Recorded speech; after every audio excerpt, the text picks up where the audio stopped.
Sejam muito bem-vindos, eu sou Paula Leal, estamos começando mais uma edição de Oeste Sem Filtro, programa que vai ao ar de segunda a sexta-feira a partir das 5h45 da tarde. As principais notícias do dia são analisadas pelos nossos comentaristas. Aqui no estúdio, Augusto Nunes e Silvio Navarro, Marco Antônio Costa de São Paulo e Ana Paula Henkel de Los Angeles. E como os nossos programas não são mais exibidos no YouTube, você pode acompanhar nossa programação pela plataforma Rumble. Oeste Sem Filtro também é transmitido pela Rádio Estúdio 92.3 FM de Cascavel. Hoje é 31 de janeiro de 2023. Confira os destaques desta terça-feira. Outra denúncia contra o ministro das Comunicações. Juscelino Filho é acusado de usar de forma irregular mais de R$500 milhão do fundão eleitoral. Ex-primeira-dama Michele Bolsonaro participa de jantar do Partido Liberal em apoio a Rogério Marinho à presidência do Senado. E vamos falar ainda sobre crianças e adolescentes envolvidos em processo de transição de gênero, assunto da nossa entrevista de hoje. Tem muito mais agora no Oeste Sem Filtro. E antes de começar com as notícias do dia, temos um aviso importante a respeito da participação de Guilherme Fiuza no programa Oeste Sem Filtro.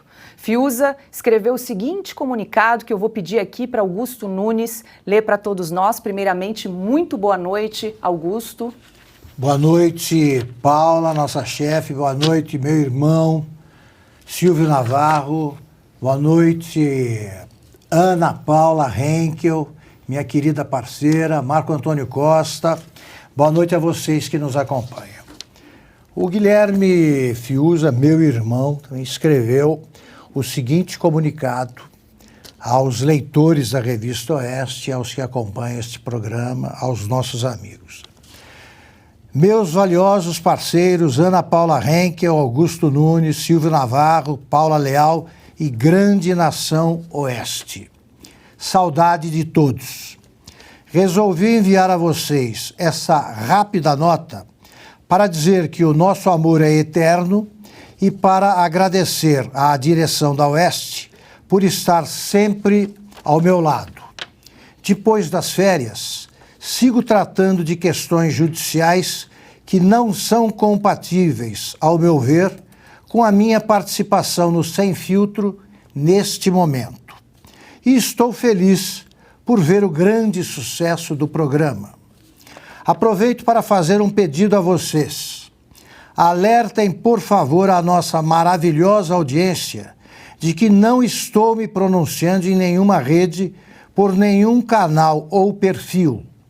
Os que usam meu nome prejudicam a minha busca pela clareza e pela verdade. Obrigado a todos e bom trabalho. Guilherme Fiuza. Eu acrescento o seguinte: o Fiuza continua fazendo parte da nossa equipe, continua nos quadros da Oeste e voltará assim que resolver esses problemas que ele próprio aqui resumiu. Tá? Ele não está fora nem do programa, nem da empresa. Né? Ele decidirá a hora de retomar o seu trabalho aqui. Nós vamos sentir muita saudade, sentimos a falta dele e esperamos que esse retorno ocorra em breve, o mais cedo possível. É isso. E vamos agora ao primeiro assunto do dia. A JF, holding dos irmãos Batista e dona do frigorífico JBS, quer revogar o acordo de leniência firmado com o Ministério Público Federal. Um dos advogados à frente do pedido é Cristiano Zanin, que defendeu Lula nos processos abertos pela Operação Lava Jato, segundo informou o jornal O Globo. Em 2017, a empresa concordou em pagar uma multa de 10,3 bilhões de reais ao longo de 25 anos. Até o momento, cerca de 2 bilhões foram pagos. Na época, a negociação beneficiou o grupo com encerramento de investigações sobre 4 operações policiais que envolviam a JF. Bom, para começar aqui nossa rodada de análise e comentários, quero dar as boas-vindas ao nosso convidado da noite, Marco Antônio Costa. Seja muito bem-vindo aqui ao programa Oeste Sem Filtro. Boa noite, Paula. Boa noite, Silvio, Ana Paula Henkel, Augusto Nunes. É uma honra estar com vocês aqui e queria agradecer o convite de vocês. E já aproveito para te colocar na roda para comentar aí esse primeiro assunto, Marco Antônio, a respeito dessa possível revisão do acordo de leniência da JF, a pedido, então, do advogado Cristiano Zanin. Olha, esse ponto é interessante que, do ponto de vista jurídico, quando você tem, tecnicamente, a anulação da condenação do Lula por uma questão de foro, lá atrás a gente já havia comentado sobre isso, que você naturalmente vai ter, por via de consequência, uma série de anulações sistemáticas que vão acontecer.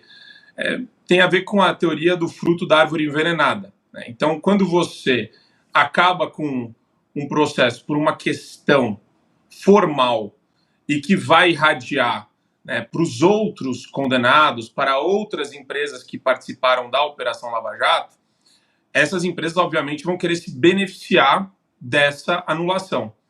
E era natural que isso acontecesse, tá? Com o tempo a gente vê, vai ter mais pedido de revisão e de anulação de acordo de leniência com base nesses fundamentos. O que é desesperador, porque quando você percebe que essas meras tecnicalidades foram utilizadas para um fim específico, que era um fim que a gente sabe, né, que institucionalmente as coisas em Brasília elas acontecem dentro dos autos para a maioria das pessoas e fora dos autos para um seleto grupo de pessoas. Nesse caso, a gente percebe que a relação espúria entre grandes empresários, né, mega capitalistas, que acabaram sendo beneficiados, inclusive, pelos governos Lula e Dilma, acaba, né, voltando junto com a volta, junto com o retorno do PT ao poder. Então, é lastimável a gente ver que mesmo com toda a corrupção que foi escancarada durante esse período, você tem empresas querendo se beneficiar desse malabarismo jurídico que aconteceu na época da soltura do Lula.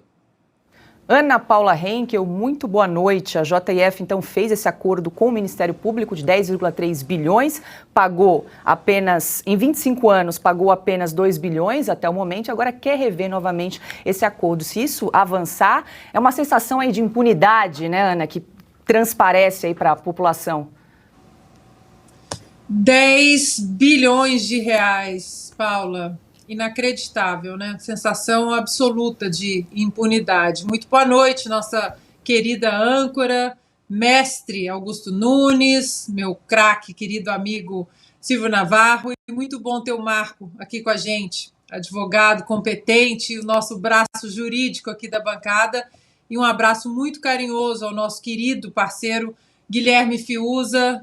Fiuza, o tempo que você precisar, estamos aqui sempre aguardando, esquentando aqui o seu cantinho, sentimos a sua falta, mas entendemos a situação. E muito boa noite à nossa audiência maravilhosa.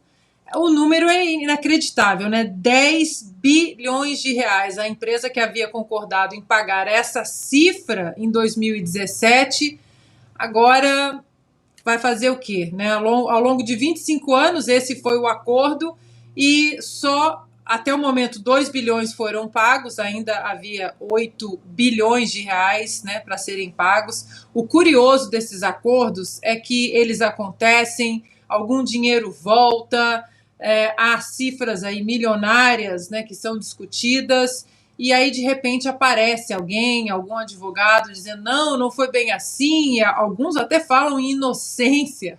E isso tudo que nós discutimos, Paula, traz um ponto interessante do próprio contexto, do âmbito geral da Lava Jato. Tanto dinheiro devolvido, tanto dinheiro que voltou para os cofres públicos, dinheiro do pagador de impostos no Brasil, e ainda tem gente que diz, ainda tem gente que diz que a Lava Jato foi um sistema, um esquema para derrubar o Lula, para que o Lula não fosse presidente, fosse candidato na eleição retrasada, né, 2018, que era uma perseguição política. Só que muita gente não coloca na conta ali, na ponta do lápis, no papel, quantos políticos entraram nessa seara, quantos peixes grandes entraram nesse balaio de corrupção, né, de esquemas com o Estado brasileiro e de absoluto desrespeito com o dinheiro do pagador de impostos no Brasil. Silvio Navarro, muito boa noite. Quero adicionar mais uma informação aqui a esse assunto, porque o ministro-chefe da Casa Civil sugeriu, algumas semanas atrás, que as empresas com dívidas pagassem as dívidas, né, as multas, com obras para o governo, né? Só no Brasil, né, Paula Leal? Boa noite para você, meu mestre e irmão Augusto Nunes, querida e craque Ana Paula Henkel. Marco, muito bom ter você aqui na nossa bancada. Quero registrar também um abraço ao Guilherme Fiuza. Fiuza, você é gigante e sabe disso. Volte logo. Paula, eu me recordo aqui de uma entrevista no final do ano, na virada do ano, uma das últimas edições da nossa revista Oeste, que eu fiz com o então ex-procurador, né, Deltan Dallagnol, eleito deputado federal, que chefiou a Lava Jato. E num dado momento, eu estava até procurando aqui, eu perguntei a ele, olha, as empresas estão revendo seus acordos de leniência, tudo o que a Lava Jato avançou foi rasgado, está ficando para trás, a Lava Jato está virando passado. E ele disse com as seguintes palavras, né? Com tantas anulações sucessivas, fez acordo de leniência e devolveu dinheiro, quem fez isso está se sentindo um otário, porque quem não fez se safou. Qual a mensagem passada pelo sistema? Que vale a pena ser corrupto no Brasil. Há uma inversão de valores. Quem pratica o bem é punido e quem pratica o mal prospera. Então, o que é que nós estamos acompanhando nesse grande processo de reescrita da história, de revisionismo histórico, a começar pelas palavras do presidente da República, Luiz Inácio Lula da Silva, né? Segundo quem a Lava Jato prejudicou todas essas empresas, produziu uma fila de desempregados. O PT não, a Dilma Rousseff não produziu 13 milhões de desempregados. A culpa foi da Lava Jato. Então veja, no caso da JF, ela é uma das campeãs nacionais, aquele seleto grupo de empresas que receberam grandes aportes do governo na era petista, né? Apesar de não estar ali no guarda-chuva do Petrolão, atuou em outras áreas. E agora é justamente isso o que o Deltan Dallagnol disse. Quem fez acordo de leniência acaba se sentindo otário, porque quem não fez se safou. E o mesmo está acontecendo, pasme, porque no Brasil a propina vai acabar voltando, se já não começou, para o bolso de quem confessou que roubou. Como é que os livros de história no futuro vão tratar personagens como Pedro Barusco, por exemplo? Sujeito terceiro escalão da Petrobras, pego ali no flagra, confessou que roubou 100 milhões de dólares e disse, não tem problema, eu devolvo amanhã, eu sei onde está esse dinheiro, eu devolvo. Virou piada. Como é que o Brasil vai tratar no futuro pessoas que confessaram que desviaram dinheiro e querem o dinheiro de volta, o dinheiro que elas surrupiaram, pilharam dos cofres públicos? Olha, não sei, é realmente algo que só acontece aqui nos dias estranhos de hoje. E aí, Augusto, quero te ouvir em relação a esse pedido aí da JF para rever o acordo de leniência, devendo aí mais de 8 bilhões, né?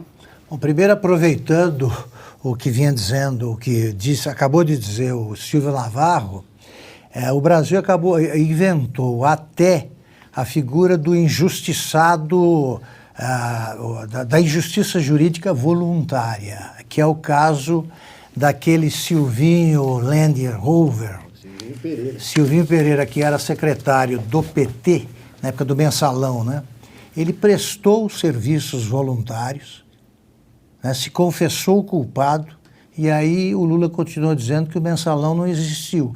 Então, você tem alguém que assume um crime inexistente, cumpre a pena só no Brasil. E aqui tem a devolução de dinheiro desnecessária, bilhões. Aí chegamos ao caso especialmente repulsivo da JEF, né? Que é a holding. É os Wesley.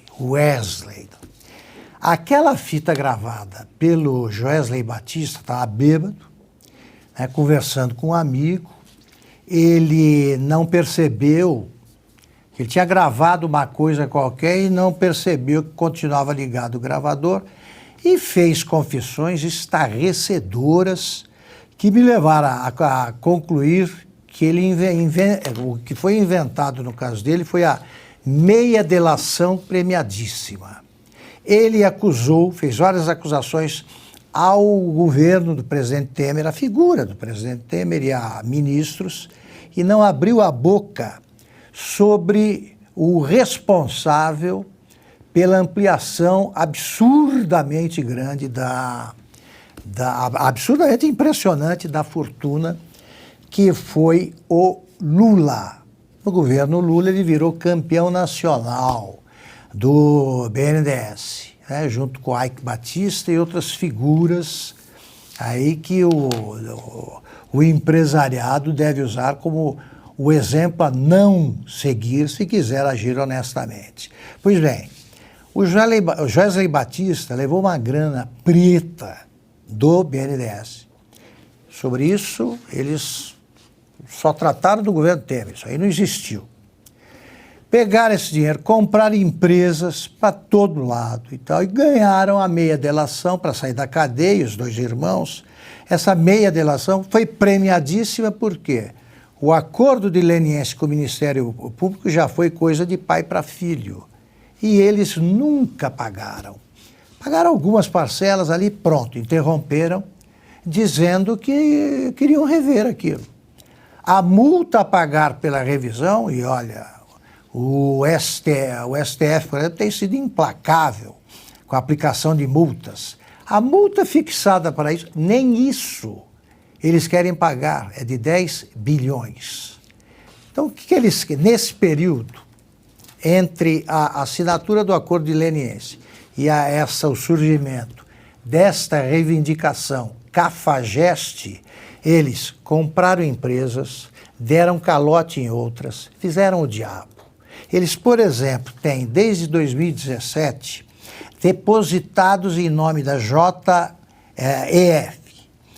no banco, 17 bilhões, que foi o preço pago pela Paper Excellence, que é um grupo empresarial que comprou a Eldorado Celulose deles.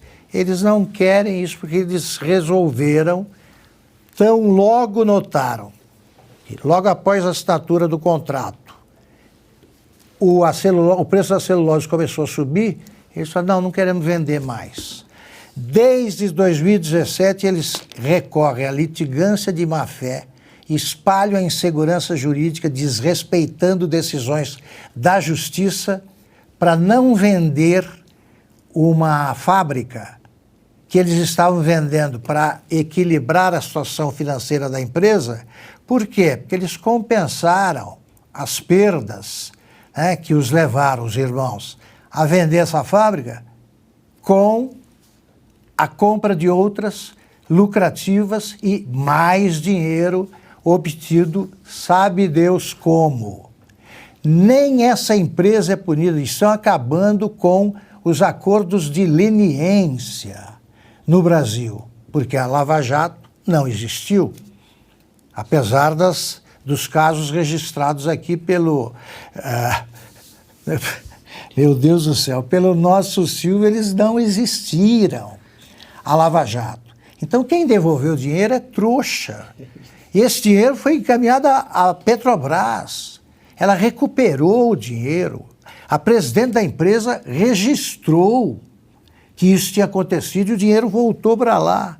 E eles dizem que não, o Petrolão foi uma invenção do grupo de procuradores e juízes ali federais que resolveram prejudicar o Lula.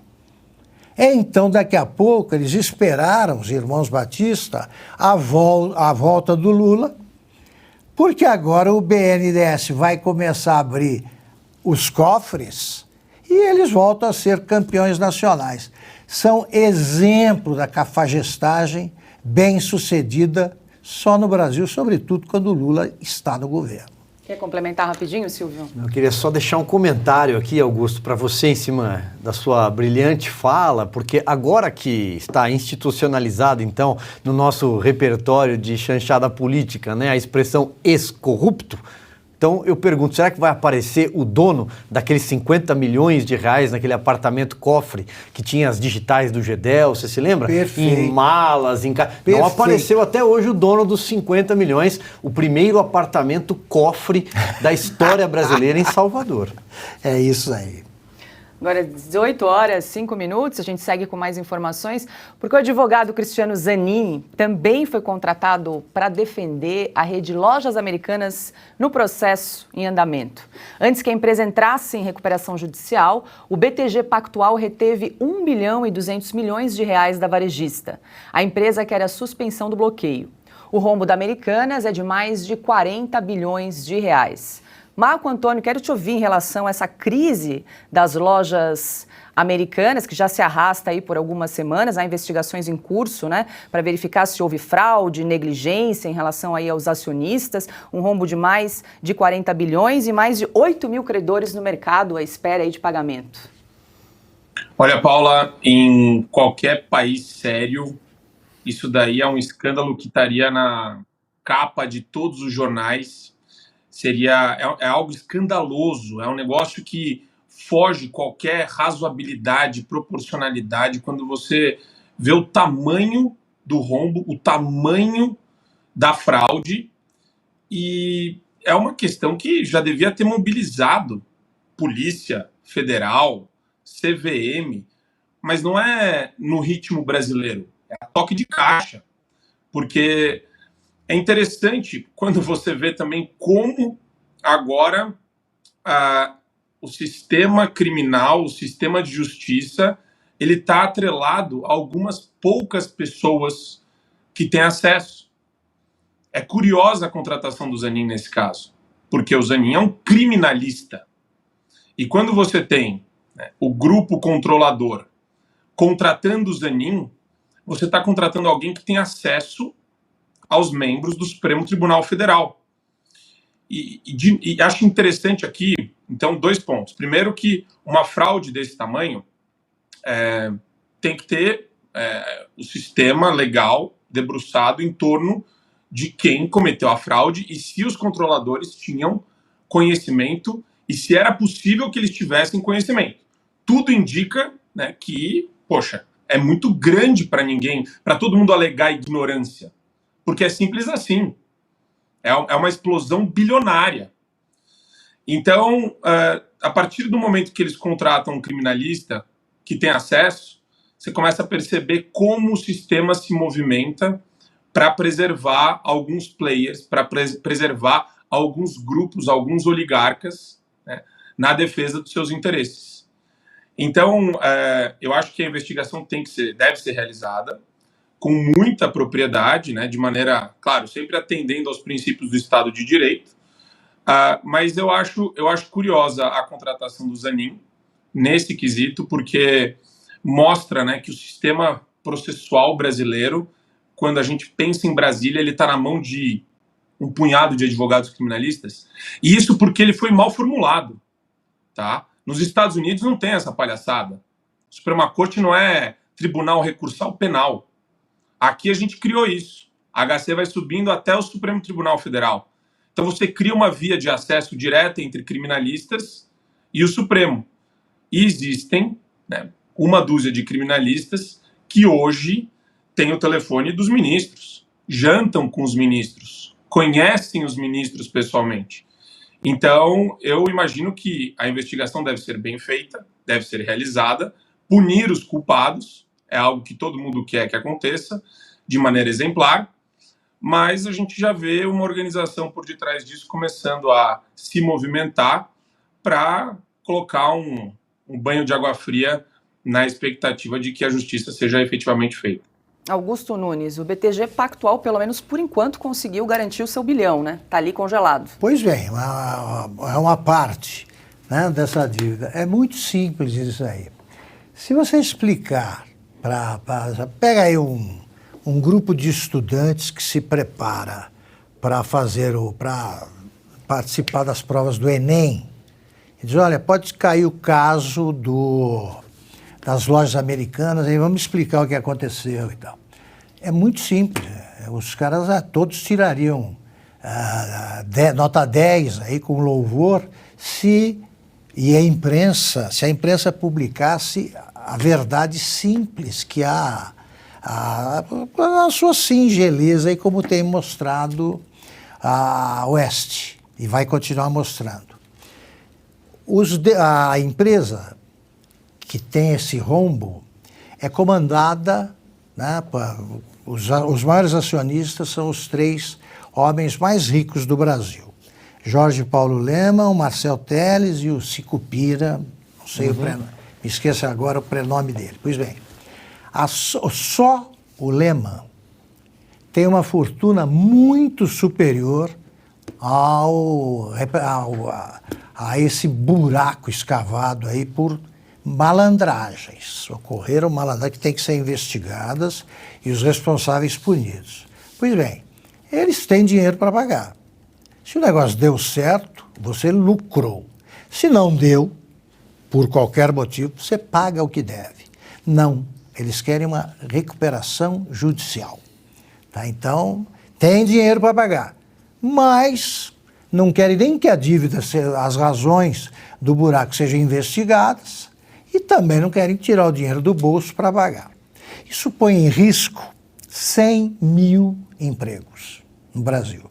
100 mil funcionários no momento não sabem o que vai acontecer, embora os donos da empresa tenham dinheiro para acertar.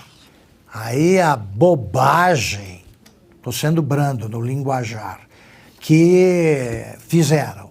Então tá. Os 3 que eu mencionei são conhecidos por comprarem uma empresa, aí eles mudam os métodos administrativos, quase sempre com sucesso. Eles compraram todas as grandes cervejarias do mundo, né, as fábricas de cerveja.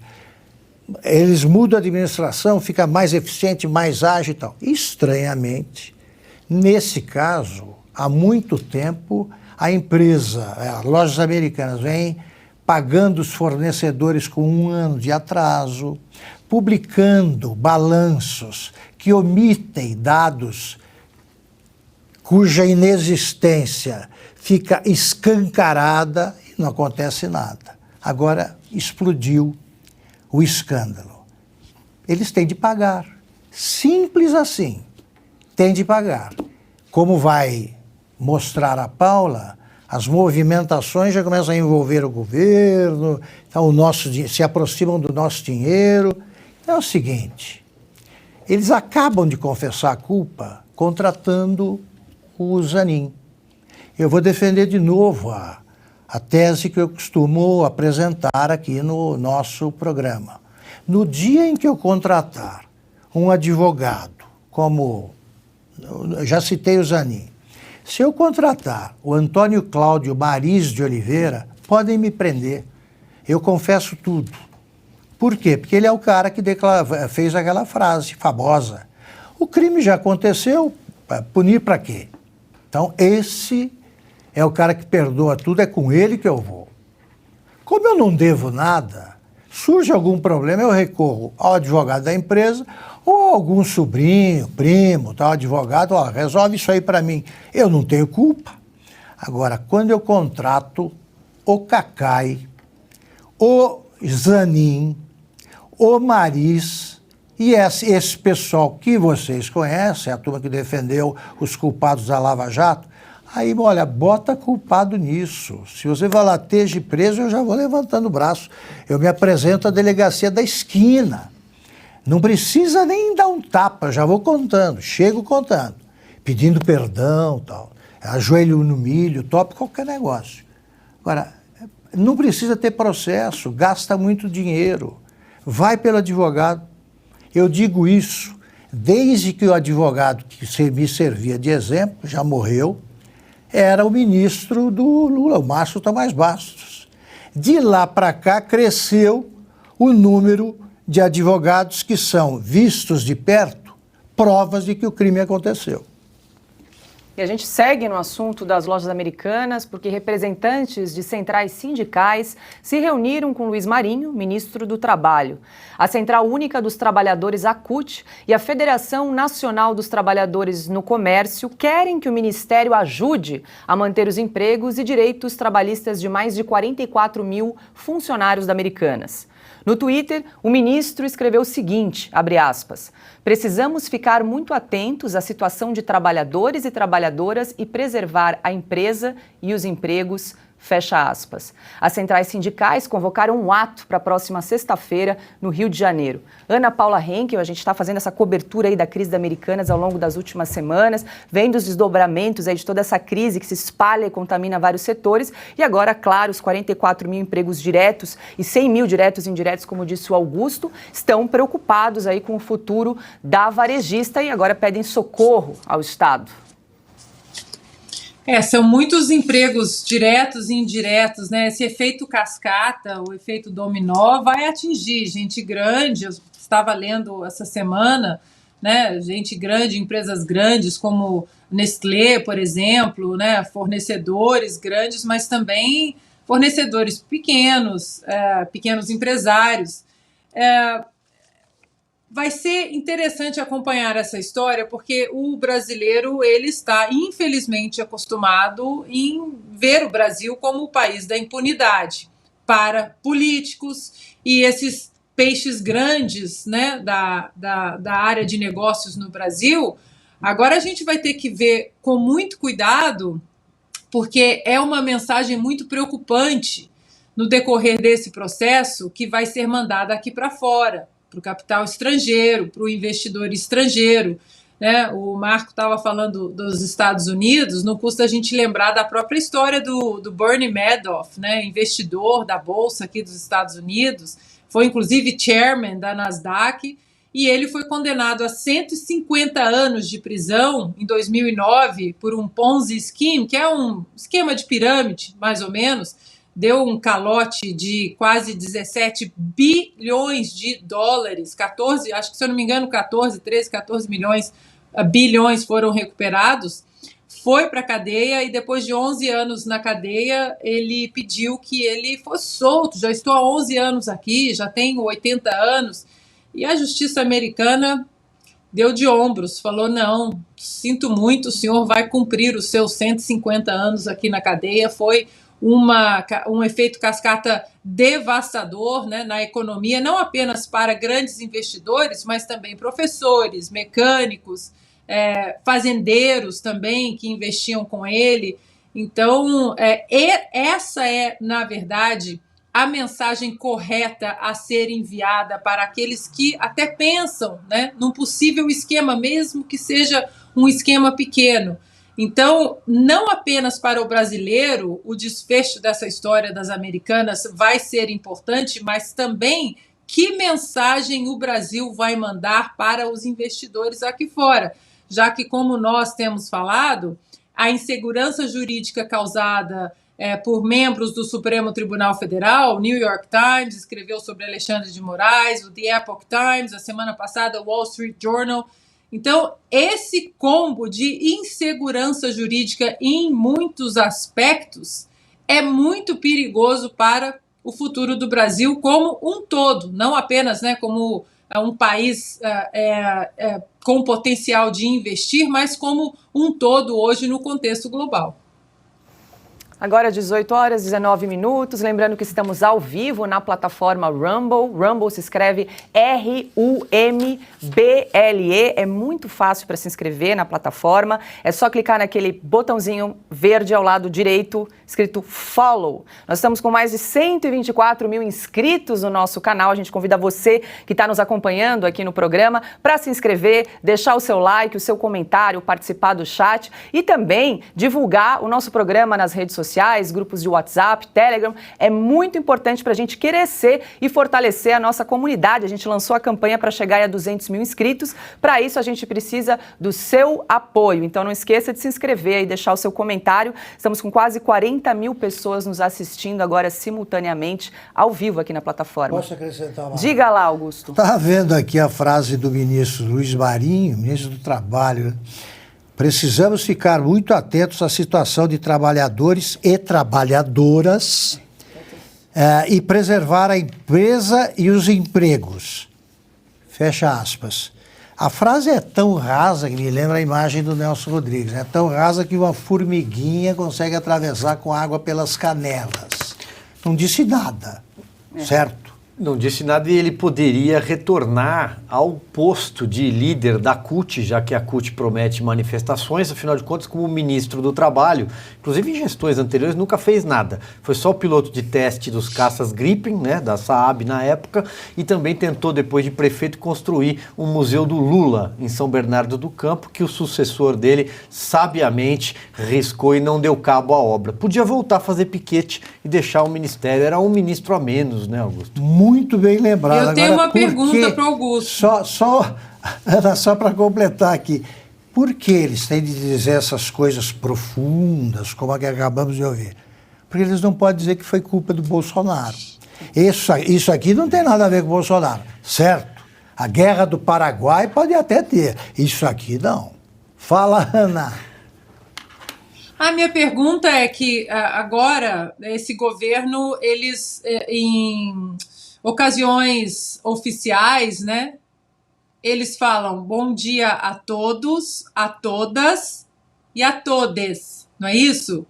E aí, no caso do tweet dele, ele falou trabalhadores e trabalhadoras, tá? Tem alguma coisa errada, não tem trabalhadoros, por exemplo? Faltou uma palavra. Tá faltando. Aí, nesse tweet dele, trabalhadores é o quê? É feminino ou masculino? O cara não sabe português, quer falar outra linguagem. Bom, vamos lá, a gente segue aí com mais informações aqui no programa Oeste Sem Filtro, porque neste final de semana, uma reportagem publicada pelo portal G1, em homenagem ao Dia da Visibilidade Trans, revelou que 280 menores de idade estão em processo de transição de gênero no Hospital das Clínicas da Universidade de São Paulo. 100 são crianças de 4 a 12 anos. As etapas do procedimento envolvem desde o bloqueio da puberdade até a cirurgia de mudança de sexo. Entre os entrevistados está Gustavo, de apenas 8 anos. A criança nasceu menina e agora já está com características de um garoto. Segundo a mãe, Gustavo começou o processo de transição aos 4 anos. Veja o vídeo exibido pelo G1. Eu percebi que o Gustavo era uma criança trans quando ele tinha 2 anos de idade. Ele sempre rejeitava tudo que era feminino. Eu me sentia não seguro, eu me sentia que eu não tenho pessoas confiáveis, mas eu tinha minha mãe, minha família, que um dia eu sim ia conseguir o que eu queria, e eu consegui. O acompanhamento do Gustavo foi uma questão muito difícil, porque o hospital que o Gustavo faz acompanhamento hoje, que é o Hospital das Clínicas, tem uma fila de espera muito grande. Então foi muita dificuldade. O Gustavo começou a transição, ele tinha dos 4 para os 5 anos. As crianças e adolescentes passam por situações muito difíceis na escola. As nossas crianças não têm direito ao seu nome respeitado. As nossas crianças não têm direito de fazer um uso de um banheiro. Então, assim, falta muito para que a gente possa falar que as nossas crianças vivem em igualdade.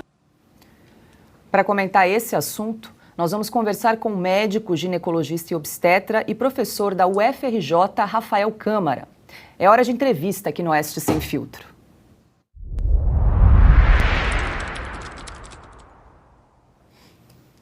Boa noite, doutor Rafael. Seja muito bem-vindo aqui ao programa Oeste Sem Filtro. O senhor está me ouvindo bem?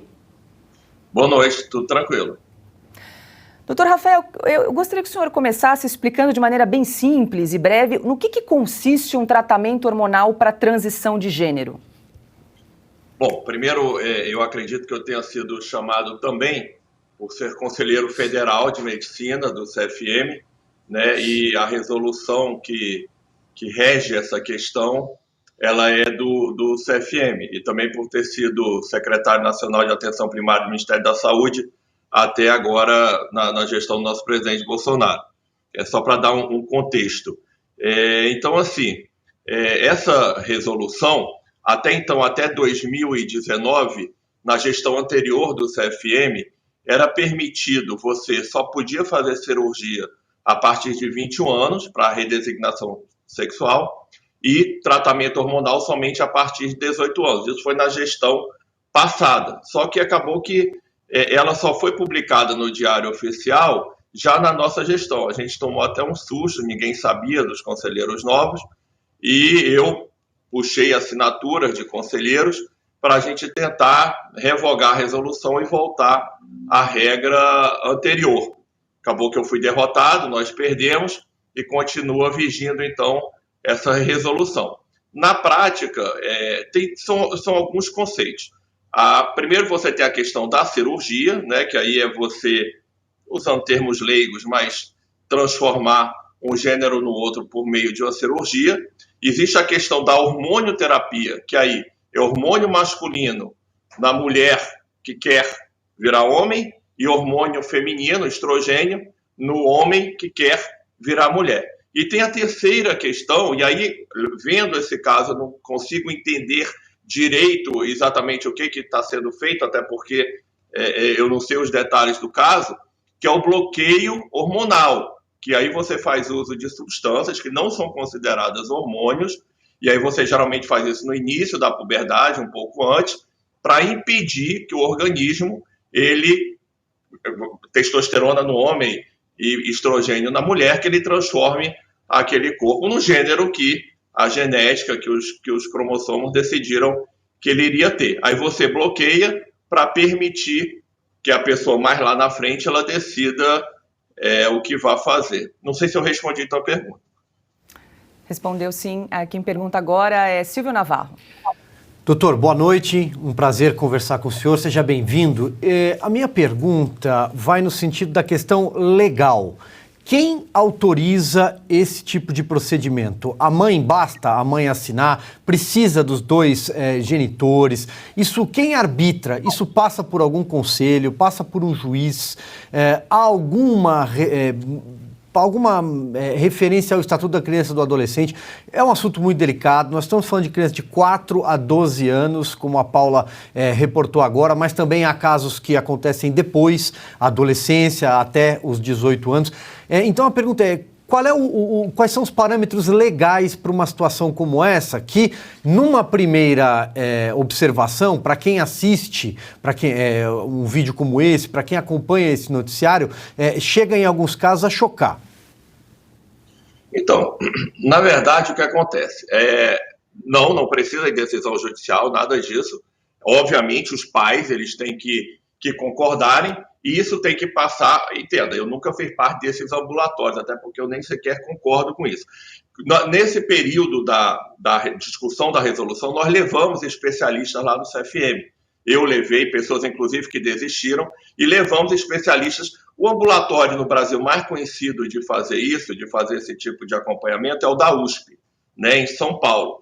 E o que eles falam lá, e até os critérios, você tem que dar critérios diagnósticos de disforia de gênero, para você, por exemplo, fazer a cirurgia. Então, você tem que dar os diagnósticos de transgênero. Então, em tese, porque eu não acompanho como funciona lá, mas você tem um acompanhamento multiprofissional por psiquiatras, psicólogos, endocrinologistas, que após demoradamente uma avaliação dessa criança ou desses adolescentes, eles dão o diagnóstico. E aí, a partir desse diagnóstico, vai ser definido se vai ser feito hormônio, se vai ser feito bloqueio, se vai ser feito cirurgia, se já tiver mais de 18 anos. Agora, a minha opinião pessoal é que eles lá, quando foram lá no CFM, eu botei eles contra a parede, eles falaram que nunca houve caso de desistência. Eu falei, gente, mas nunca houve nenhum. E eu mesmo levei no dia uma pessoa que havia desistido, que havia se arrependido, né? Usei o verbo errado, arrependimento. E a literatura, eu fiz uma ampla pesquisa da literatura que mostra centenas, milhares de casos de arrependimento.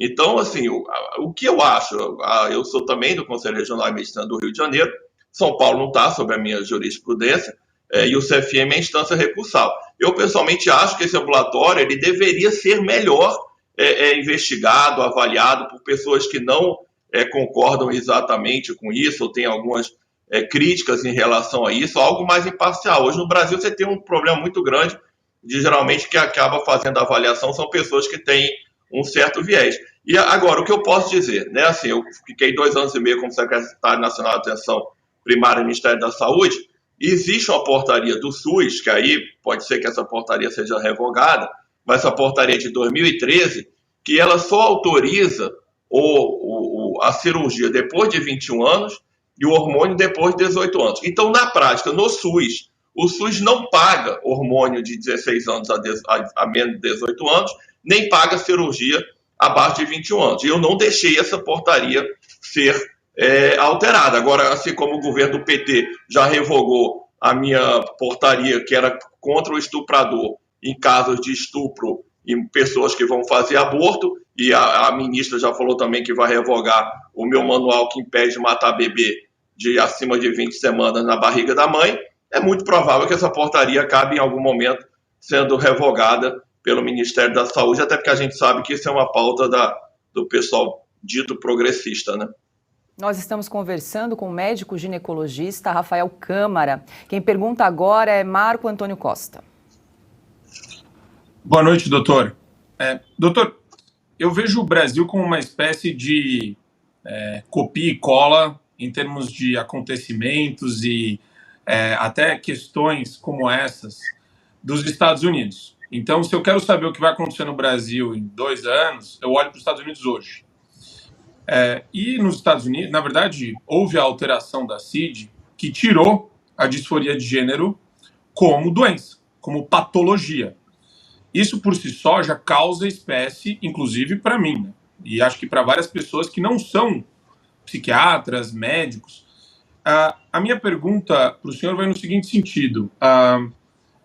Existe dentro da medicina a produção de estudos de maneira qualificada que combata a militância da imprensa e a militância desses grupos LGBT que tenta, de alguma forma, poluir a discussão com sinalização de virtude ao invés de fatos e dados. Por exemplo, até na sua fala, o senhor está debatendo uma série de questões que tem a ver com política, mas quer dizer, tem um grupo organizado de pessoas e pesquisadores sérios voltados para falar o óbvio, às vezes, que você não muda o gene de uma pessoa, essa pessoa ela vai continuar, nasceu com DNA de homem, vai ter o código genético de homem, de mulher também.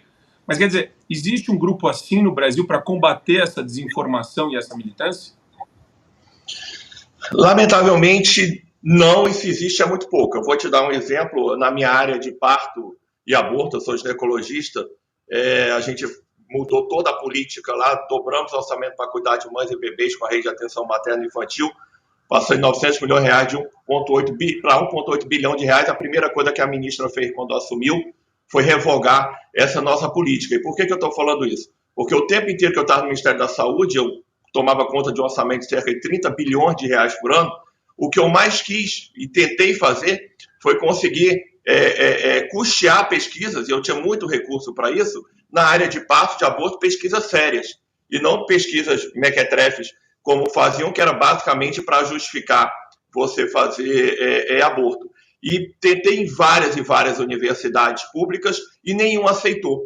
Então, assim, a mesma coisa na questão dos transgêneros. Basicamente, hoje no Brasil, a única instituição que faz alguma pesquisa em relação ao tema são exatamente os pesquisadores que trabalham com esse ambulatório da USP. E eu, inclusive, discuti esses artigos dele lá, esses estudos dele lá, e mostrei várias fragilidades. Faz parte, o estudo faz parte dessas fragilidades. Mas o que eu noto hoje, e aí talvez tenha sido uma falha do nosso governo, às vezes essa querela com as universidades, é que esses temas que não são contra o que o pessoal progressista, os pesquisadores progressistas, eles decidem como certo, você não consegue encontrar pesquisadores que realmente queiram adentrar no tema. Seja porque eles não acreditam nisso, no próprio assunto, por exemplo, de parto e de aborto, eu provei para o STF, eu mandei um ofício para o STF, dizendo que a pessoa que foi representar o Ministério da Saúde naquela audiência pública, a DPF 442 no STF em 2018, que eu estive lá, fui o único médico contra o aborto e mais de 10 médicos favorecendo o aborto, que a pessoa que na época, em 2018, foi falar pelo Ministério da Saúde, uma pesquisadora, ela inventou um dado, e eu mandei isso, provei que era um dado inventado, como secretário, mandei um ofício para a ministra Rosa Weber e nunca recebi resposta. Então, eles não só você não consegue pesquisadores, não só não tem pesquisas, mas como as pesquisas ruins que fazem e números falsos que mostram, ou com erros, ou com várias questões metodológicas, não são discutidas e não são apontadas pelos outros pesquisadores. Então, assim, lamentavelmente, nós não temos dados para os refutar e para os rebater.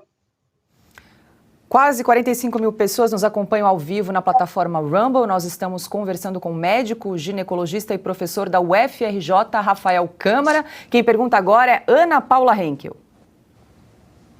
Boa noite, doutor Rafael. É um assunto extremamente sensível para mim, pessoalmente, por causa...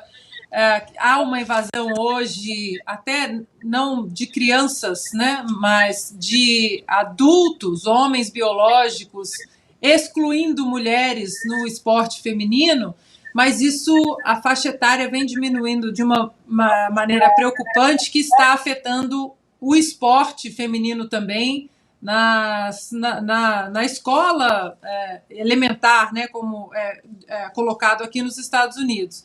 E interessante o Marco ter falado isso dos Estados Unidos estarem no futuro, 2 anos na frente, né? Basta olhar o que acontece nos Estados Unidos, que vai chegar no Brasil, as boas ideias e as ruins também. O que está acontecendo aqui, doutor Rafael, é um movimento, por incrível que pareça, um movimento agora contrário a essa forçação de barra, eu até diria assim, nessa transição muito, muito cedo, né? As crianças ainda, nem na puberdade, elas estão chegando, até porque alguns dados sobre arrependimentos em adolescentes com 17, com 18 anos, esses dados estão se tornando públicos agora. E eu gostaria de perguntar para o senhor se existe já no Brasil esse tipo de dado das crianças que fazem essa reversão, essa transição e que agora se arrependem, meninas, por exemplo, que não têm mais seios, que não sabem se vão conseguir engravidar, se no Brasil isso já é um assunto também debatido. Então, Ana, realmente eu acompanho o seu trabalho, a sua militância nessa questão, parabenizo. Lamentavelmente, no Brasil, até como eu já falei, não tem.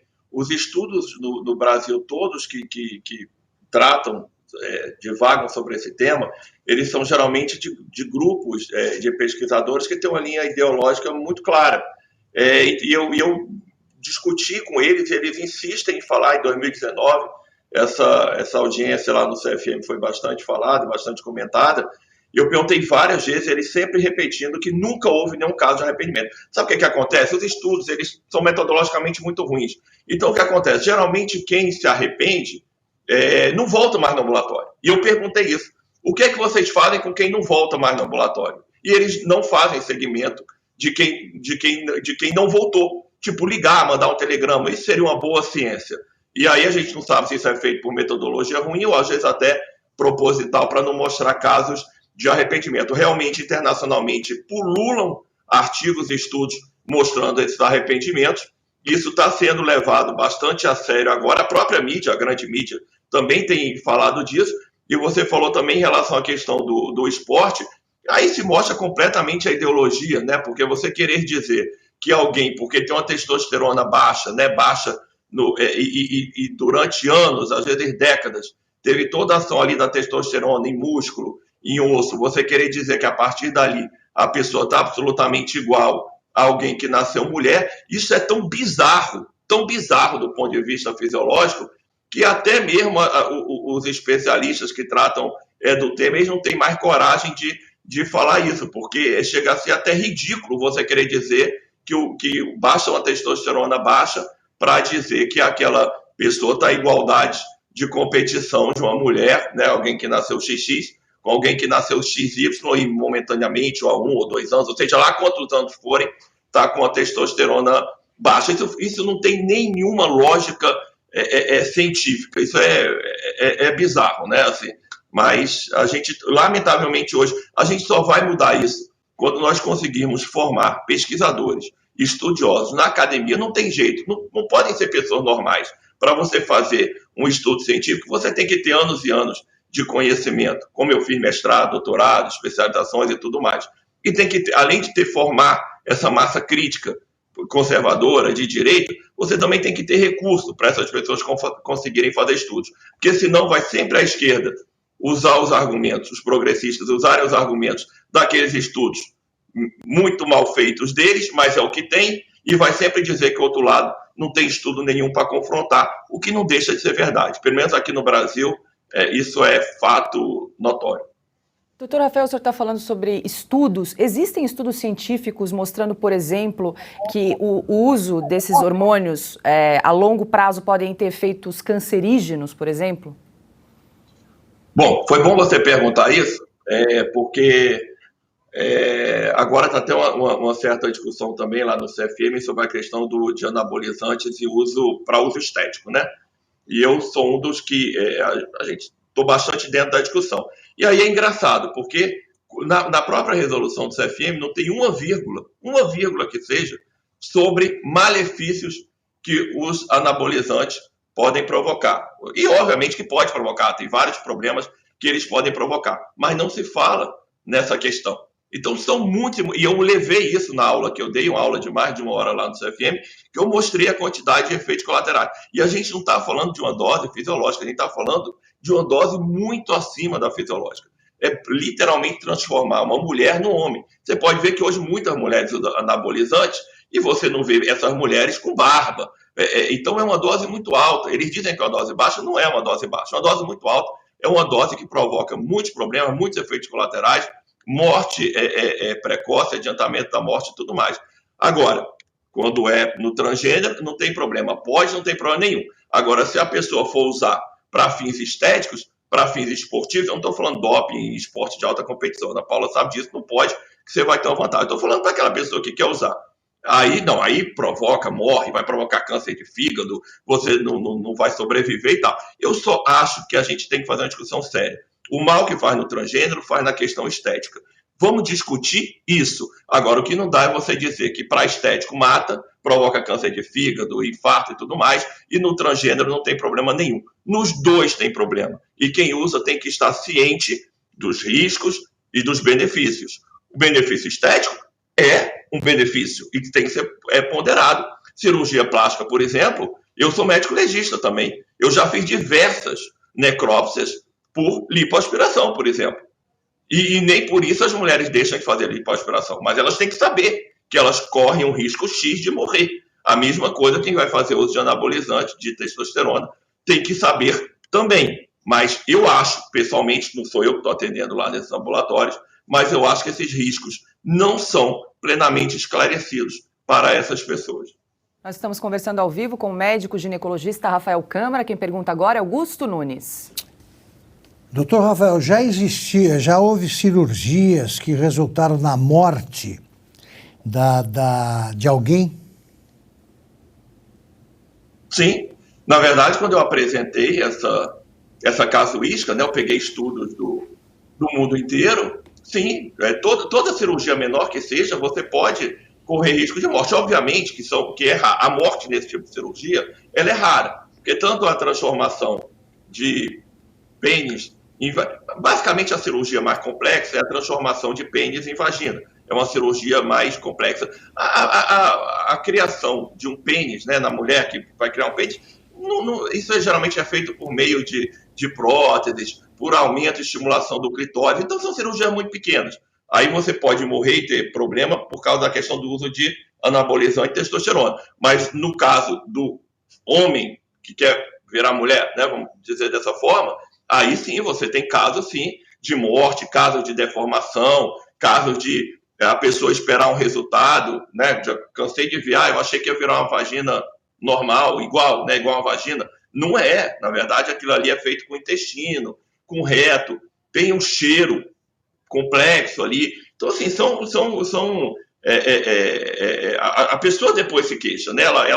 Às vezes ela é enganada, ela acha que que realmente vai ficar anatomicamente igual a uma vagina feminina e não fica, né? E absolutamente não fica. Mas tem risco sim, inclusive risco de morte. Agora, 18h45, nós conversamos ao vivo com o médico ginecologista Rafael Câmara. Doutor Rafael, muito obrigada pela sua participação aqui no programa OS Sem Filtro, pelos esclarecimentos em relação a esse assunto delicado e até uma próxima. Eu que agradeço. E nós temos um recado para você, fique conosco, é rapidinho, a gente já volta. Agora eu quero falar com você sobre uma situação que afeta milhares de pessoas todos os dias e você que está assistindo pode ser uma delas. É a queda de cabelo. Segundo a Sociedade Brasileira do Cabelo, 42 milhões de brasileiros sofrem com esse problema hoje em dia. E isso pode desencadear até mesmo a calvície. Exatamente, Silvio, mas existe uma saída para isso. A solução é adotar um tratamento eficiente com o tônico capilar Maxi Hair Pro. Maxi Hair Pro é um dermocosmético desenvolvido com nanotecnologia e biotecnologia, que ativa a matriz folicular profunda, fazendo o cabelo ter um crescimento mais rápido e mais saudável. Olha só esse caso, Silvio.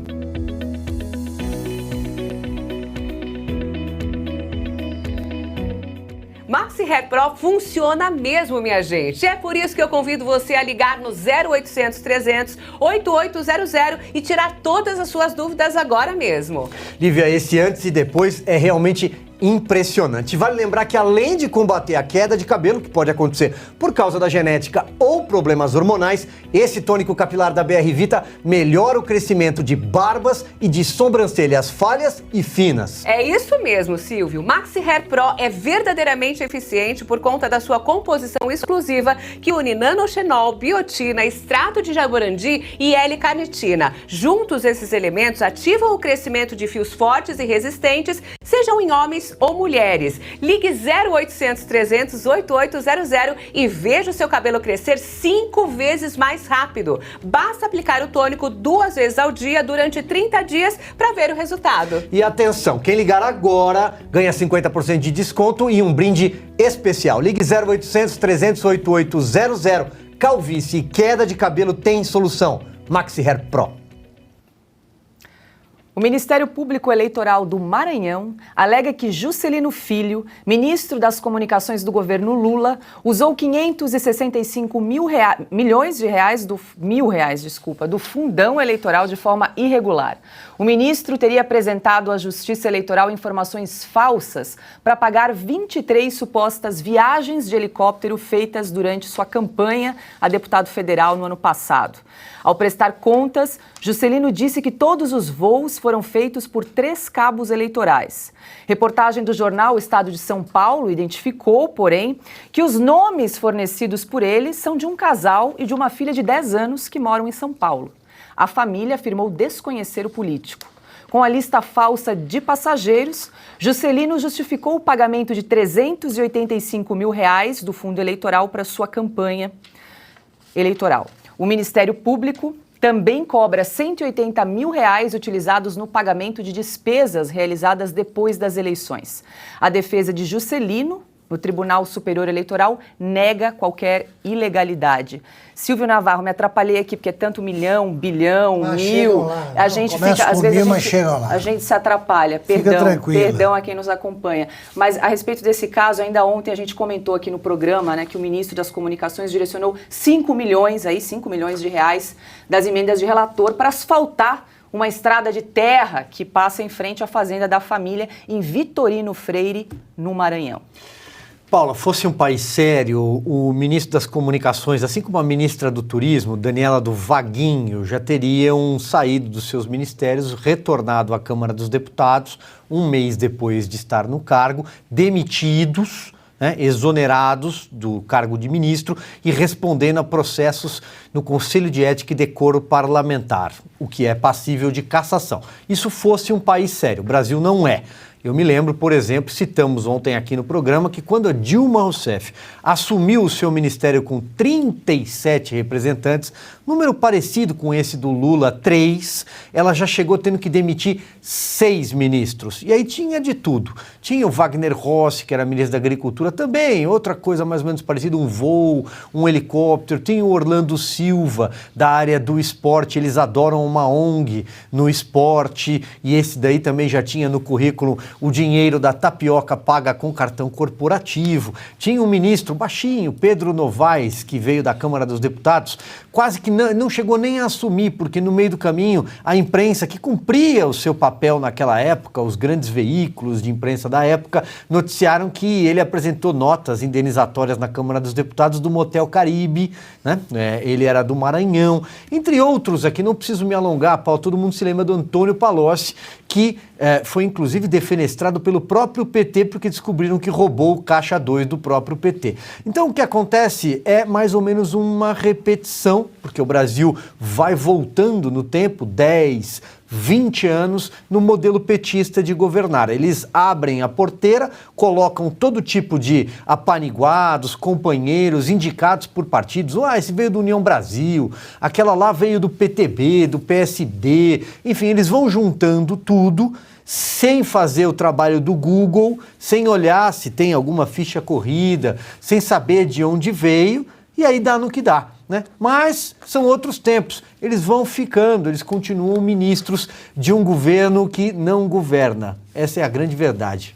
Marco Antônio Costa, quero te ouvir em relação a esse caso. Caso seja provado aí que Juscelino Filho informou nomes falsos à Justiça Eleitoral, ele pode responder, por exemplo, por crime de falsidade ideológica eleitoral? Olha, Paulo, eu queria pegar carona no comentário do Silvio, que é impecável, né? Esse momento de déjà vu que a gente está vivendo hoje tem tudo a ver com aquela experiência do passado. Então, se a gente entende um pouco da nossa história, a gente lembra de algumas declarações, né? Ministro do Trabalho na época, falando que só saía do ministério a bala. Situações como essa, onde você vê de maneira escancarada, incontestável, que houve, né, ilicitude, que houve a prática de algo sério. O que uma pessoa séria faz? Uma pessoa séria, eu gosto muito de utilizar também, a Ana Paula traz exemplos fantásticos dos Estados Unidos, né? O que acontece quando a pessoa tem um mínimo de vergonha na cara? Ela renuncia. Ela renuncia, vou cuidar da minha defesa, o que aconteceu aqui foi injusto, mas eu não quero prejudicar o governo. Só que não, aqui no Brasil, a gente se depara com um fenômeno que nem nas lojas americanas, né? É o capitalismo de compadrio. É que eu não sei como é que tá a briga dos oligarcas lá em cima, né? André Esteves querendo se tornar o próximo, aí você tem o pessoal do grupo 3G. Então eu não sei como que isso vai se desenrolar. Mas quando você vai para a política, tem a justiça de compadrio também. Então você acerta a nomeação de alguém que é do interesse de um determinado grupo para um Tribunal de Contas da União, que às vezes tem um vínculo com ministros, e você consegue aos poucos resolver, e vira uma espécie de deixa disso. Temas como esse, que deveriam ser levados a sérios numa república, são objeto de até escárnio. Eu imagino os ministros tomando cafezinho, no caso dos ministros do Executivo, fazendo troça dessas manchetes. Falando, puxa, foi lá você aparecer no avião, você mandou a lista com nome falso, putz, como é que você faz um negócio desse? E eu não vejo o encaminhamento de investigações de maneira séria quando você vê a máquina inteira tomada por mecanismos de corrupção. Aí você tem o PT, que encarna a corrupção de maneira irrestrita, então ele vai sim estender os seus braços para a corrupção no ambiente privado, vai trazer de volta os seus campeões nacionais, e você vê o PT fazendo a mesma coisa junto aos demais poderes. Só que agora eles estão pós-graduados, eles têm pós-doutorado, eles passaram pela universidade toda, aprenderam como é que funciona, sabem onde que dá e não dá para mexer, e eles vão fazer isso de maneira ainda mais intensa.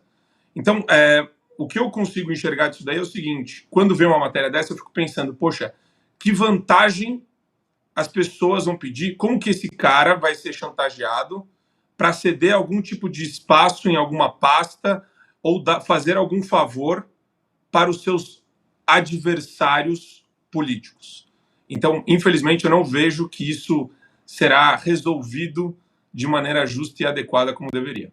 Augusto Nunes, ministro das Comunicações, envolvido em mais uma polêmica agora. Precisa justificar R$500 mil para a Justiça Eleitoral. Uma frase muito repetida diz que a história se repete como farsa, né?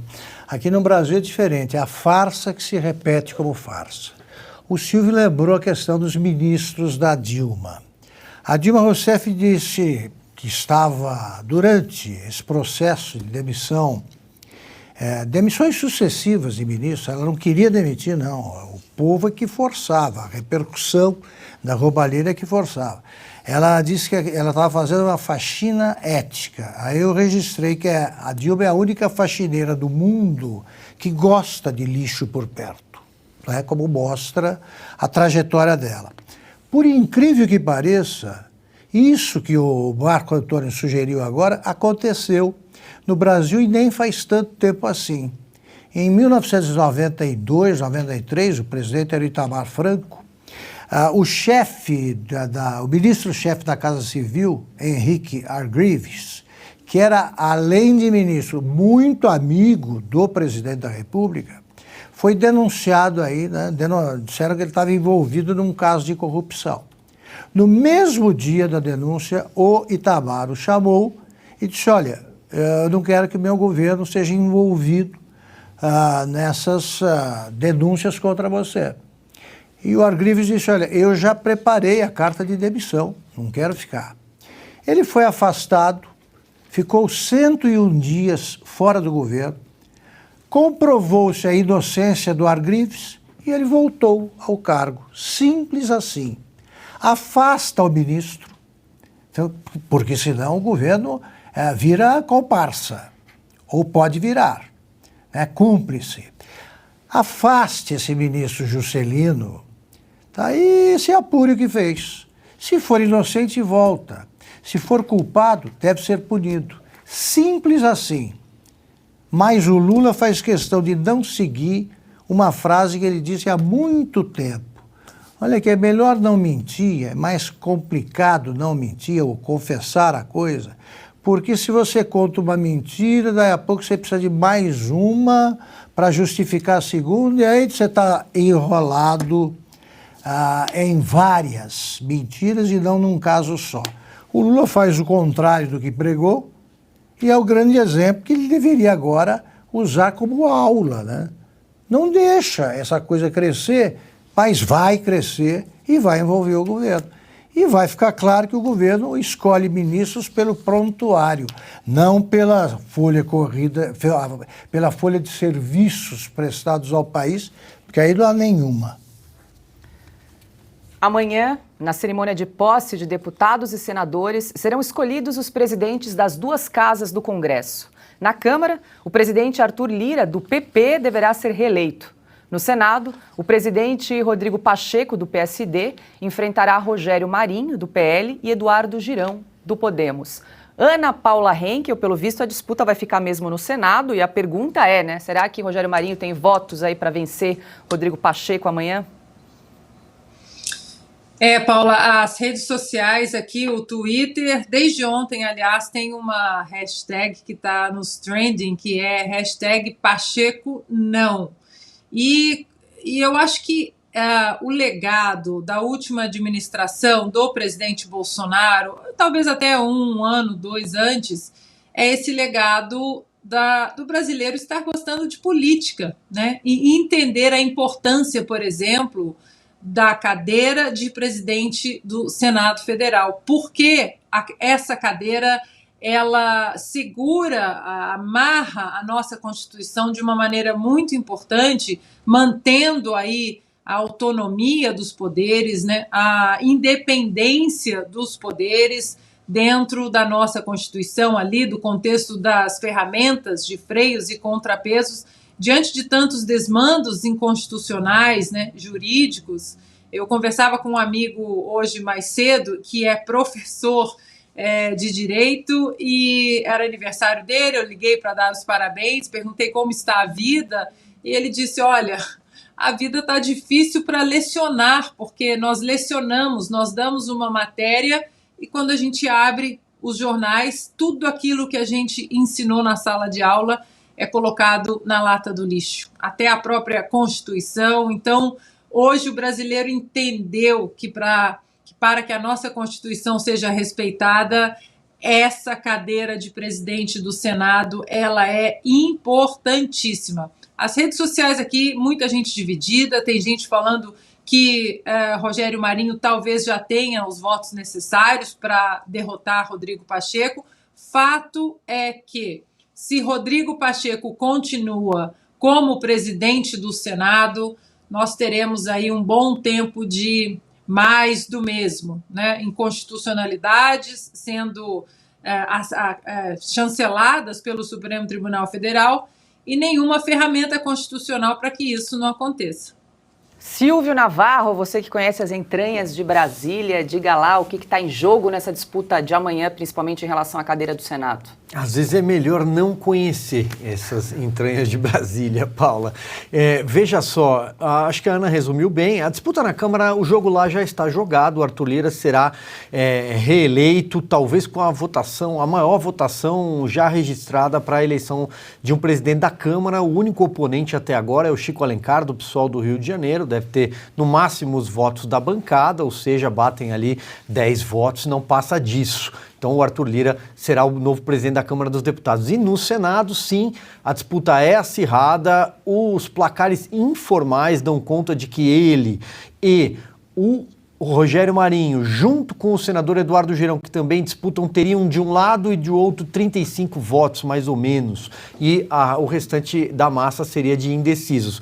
Importante registrar que o voto é secreto, é sigiloso, portanto, os deputados, os senadores, eles podem dizer uma coisa e fazer outra, né? A gente sabe que em política, quando o voto é secreto no Congresso Nacional, trair e coçar é só começar. Então, é possível que tudo aconteça. Inclusive, o Rogério Marinho surpreender e sair vitorioso dessa eleição, o que seria já a grande derrota desse governo Lula que mal começou. Tem aí 30 dias e a gente sempre lembra que há exemplos de uma grande barreira de oposição que o governo Lula sofreu no passado.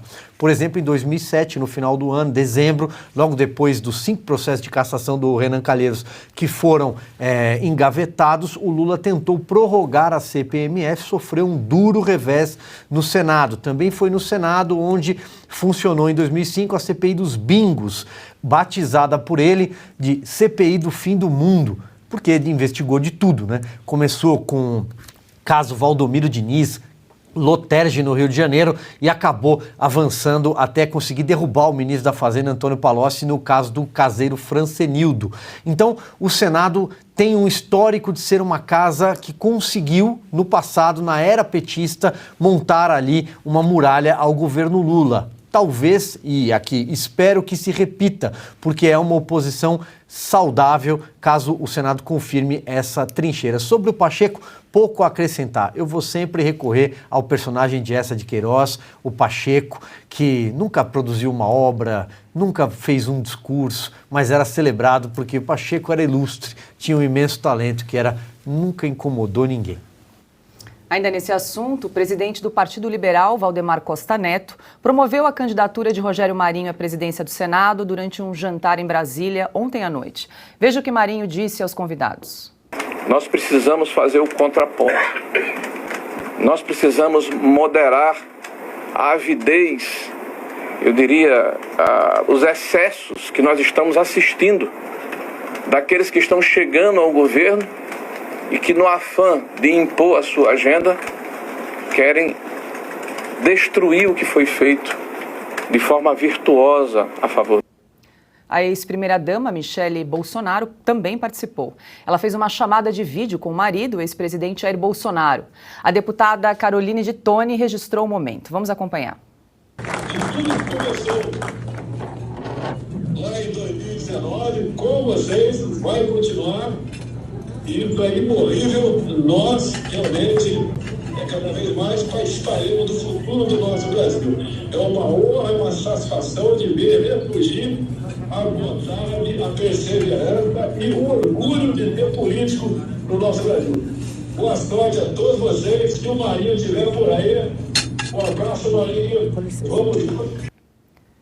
Ex-ministros do governo Bolsonaro, como os senadores eleitos Marcos Pontes e Tereza Cristina, estiveram no jantar. O senador Flávio Bolsonaro também marcou presença. Marco Antônio Costa, quero te ouvir em relação a essa disputa do Senado que ocorre amanhã em Brasília. Olha, Paula, eu acho fundamental que todo o esforço seja voltado para que exista, de fato, um reequilíbrio republicano.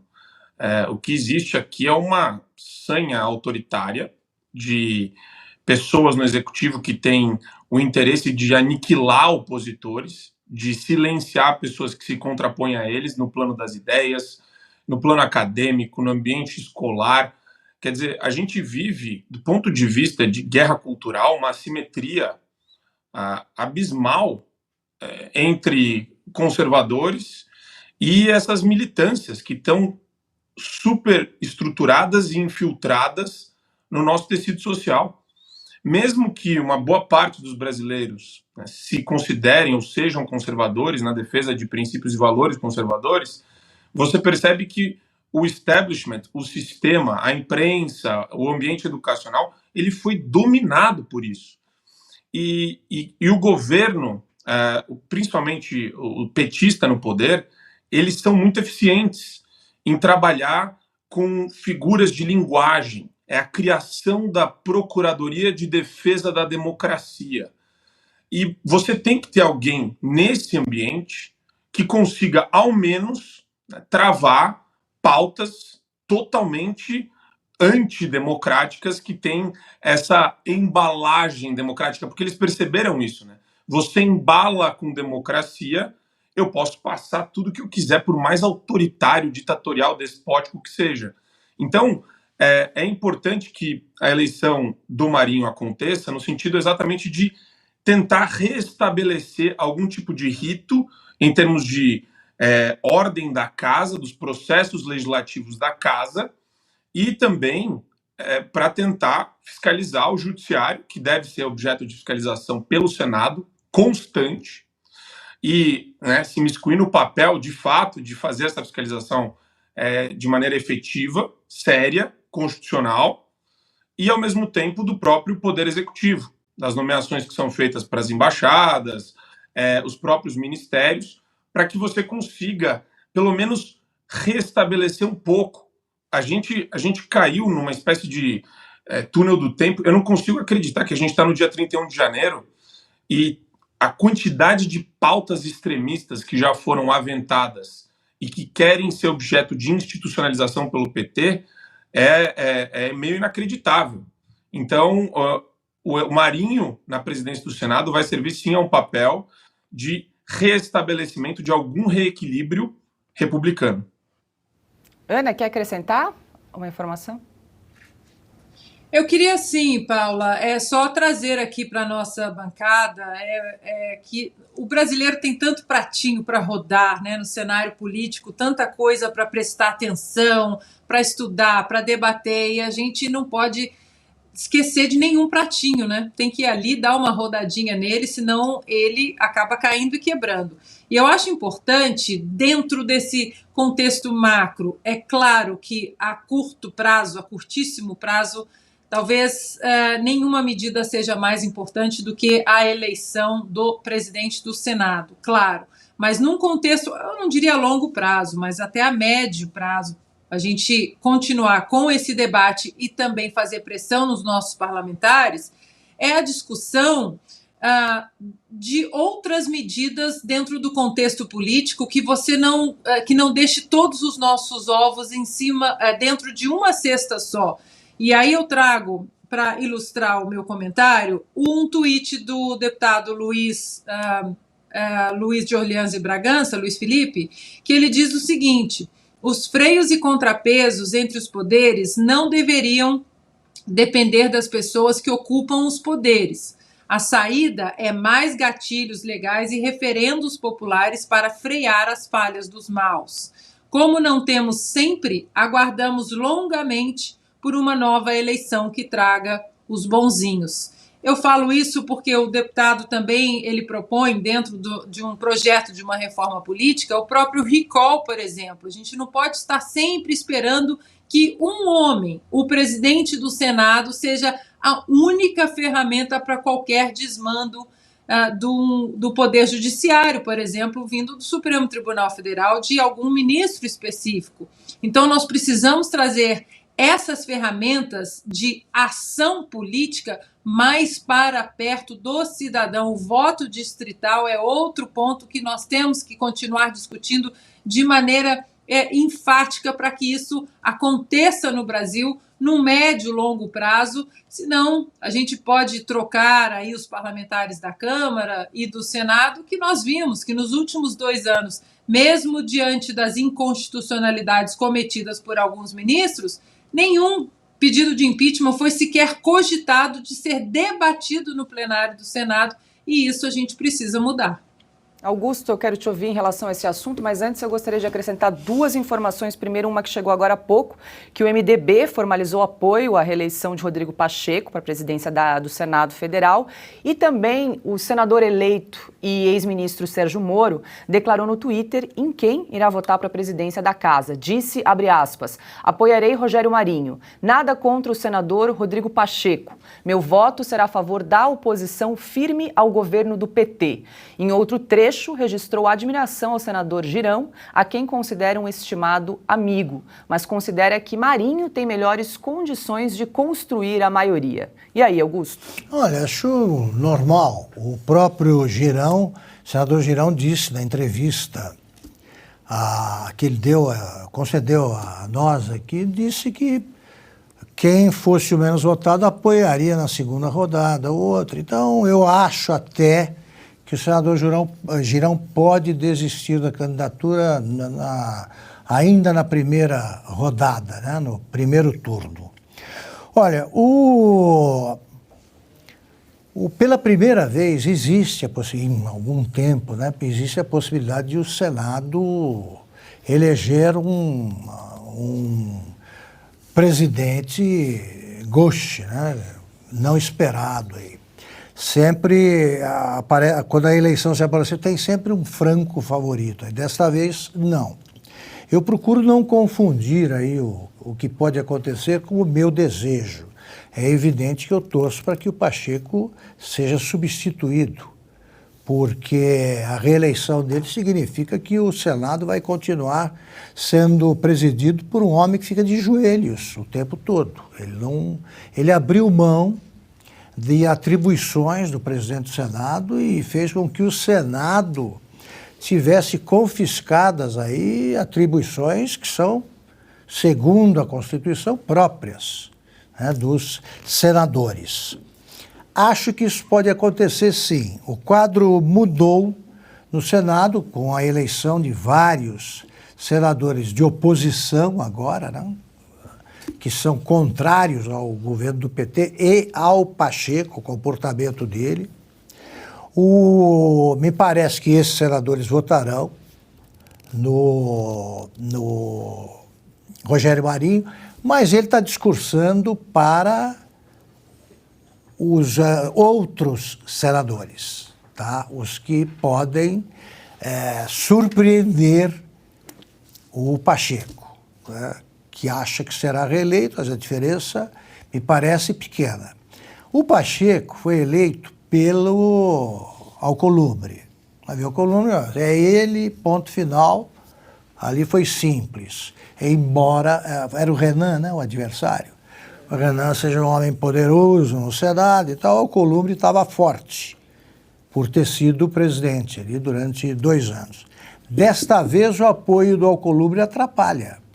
Porque andou fazendo aí um monte de bobagens na montagem do governo Lula e pode pagar por isso. Agora, acho o discurso do Rogério Marinho correto pelo seguinte: é muito estranho um senador perder a chance de ampliar o seu cacife, de ser mais forte, de ser mais influente. Votar no Pacheco é concordar com a perda da importância do Senado. Isso, o político que faz isso, tem um comportamento suicida que não combina, né, com o comportamento que se espera aí de um senador ou deputado, porque eles têm um instinto de sobrevivência muito mais agudo do que o homem normal. Opa, diga lá, Silvio Navarro. Não, eu ouvi o Augusto aqui lembrar do Rodrigo Pacheco, e como eu sei aqui que a nossa audiência está inclusive engajada nesse debate, e é muito bom que isso esteja acontecendo. A Ana citou agora esse despertar para a política, né, do brasileiro nos últimos 4 anos, mais ou menos, e veja, o Augusto narra uma cena aqui em que o Davi Alcolumbre venceu o Renan Calheiros. Aquela eleição também foi marcada por uma participação, especificamente nas redes sociais do brasileiro, para tentar impedir o Renan Calheiros de voltar à presidência do Senado mais uma vez, porque havia uma onda de moralização, anticorrupção na política brasileira por conta justamente da vitória do presidente Jair Bolsonaro naquela eleição. Foi uma eleição em que o Davi Alcolumbre era desconhecido, portanto conseguiu angariar esse apoio até popular, ficou sentado horas, 8, 9 horas na cadeira de presidente do Senado, porque se ele se levantasse, ele era secretário da mesa na época, se ele se levantasse, alguém sentaria lá e tentaria conduzir a sessão de uma outra forma para beneficiar o Renan Calheiros. Uma sessão marcada pelo primeiro furto transmitido ao vivo pela TV Senado, que a Cátia Abreu roubou a pasta para que ele não lesse o início dos trabalhos. Sobre o Rodrigo Pacheco, eu sempre repiso a questão do fenômeno Rodrigo Pacheco na política brasileira. Ele era um advogado mineiro que em 2014 foi eleito deputado federal com pouco mais de 90 mil votos. Ele era do MDB, portanto não causa estranheza esse apoio agora do MDB a ele. Chegou à Câmara dos Deputados, virou coordenador da bancada do MDB e, 2 anos depois, lançado candidato a prefeito de Belo Horizonte, perdeu a eleição, foi agraciado com o comando da CCJ, a maior comissão da Câmara de Constituição e Justiça. E depois foi eleito senador, 2 anos depois, presidente do Senado, e no meio dessa confusão ainda teve gente que chegou a dizer que ele lembrava o Tancredo Neves, Juscelino Kubitschek na velha mídia, e ele quase, por muito pouco, não disputou a presidência da República. Sem nunca ter feito um discurso, um projeto, uma obra, nada que se tenha notícia de relevante. Diga lá, Augusto. O Pacheco, do Essa de Queiroz, é uma figura mencionada pelo Silvio, dizendo que nós temos um outro Pacheco aí do Senado. É uma figura que merece ser conhecida por vocês. Não deixe de ler a crônica do Essa de Queiroz, que entra esse Pacheco no livro Ilustre Casa de Rabi. Correspondência de Fradique Mendes, né? Que são correspondência de Fradique Mendes. Cartas ao senhor Molineux. Isso. Né? É o seguinte, resumidamente, em um minuto. O Pacheco, ele não falava nada quando era moleque e os amigos deduziam o seguinte, quem via, pois esse cara pensa, ele não fala porque ele está pensando, lendo. Aí quando ele entra na faculdade, estou resumindo, ele andava sempre com um livro embaixo do braço. O Pacheco não fala porque ele só lê. Então ele já ganha um emprego público. E vai crescendo porque cresce a fama de homem dedicado ao pensamento, à cultura, então, e nunca tinha dito nada. Aí ele vira ministro da Educação, né, que era lá ministro da Instrução Pública. E pela primeira vez, num debate, ele fala a seguinte frase, provocado por um deputado da oposição, dizendo que como ministro ele não tinha feito nada, ele disse a seguinte frase, que o Essa de Queiroz, com a ironia maravilhosa que tem, mas assim, que qualquer coisa aí causa impressão quando você quer acreditar na inteligência de alguém. Ele respondeu assim, espetando o dedo, jeito sempre tão seu, Pacheco esborrachou o homem temerário, o adversário, com esta coisa tremenda, aspas, ao ilustre deputado que me censura, só tenho a dizer que, enquanto sobre questões de instrução pública, Sua Excelência, aí nessas bancadas, faz berreiro, eu, aqui, nesta cadeira, faço luz. primeira frase do Pacheco. Nós temos um Pacheco piorado no Senado. Olha, lembrando também, Augusto, que esse Pacheco é golpista, né? De acordo com o Lula, Sim. Nós mostramos essa semana o voto dele no impeachment da Dilma. Perfeito. Bem lembrado, Ana. Piorou. Agora, 19h19, a gente tem mais um recadinho para você. É rapidinho, fique conosco, que na volta a gente vai comentar uma foto em que Arthur Lira aparece ao lado de líderes do PT, e eis que surge uma figura bastante conhecida aí na militância. A gente te conta já já. Pessoal, vocês sabiam que 60% da população brasileira possui uma doença chamada esteatose hepática? É aquilo que a gente costuma chamar de gordura acumulada em excesso no fígado e que pode, inclusive, matar. Mas eu tenho uma boa notícia.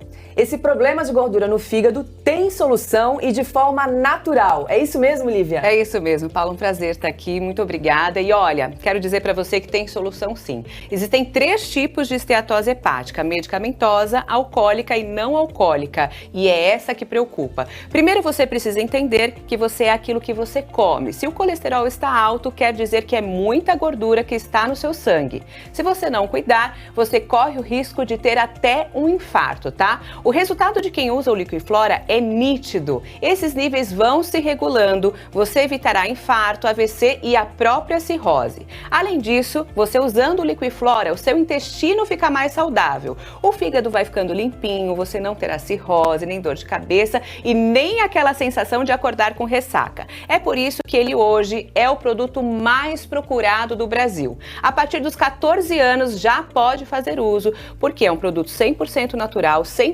contraindicação, composto por ervas como boldo, carqueja e perroxo, entre outras opções aí de ervas que fazem um papel importante no nosso fígado. É sensacional.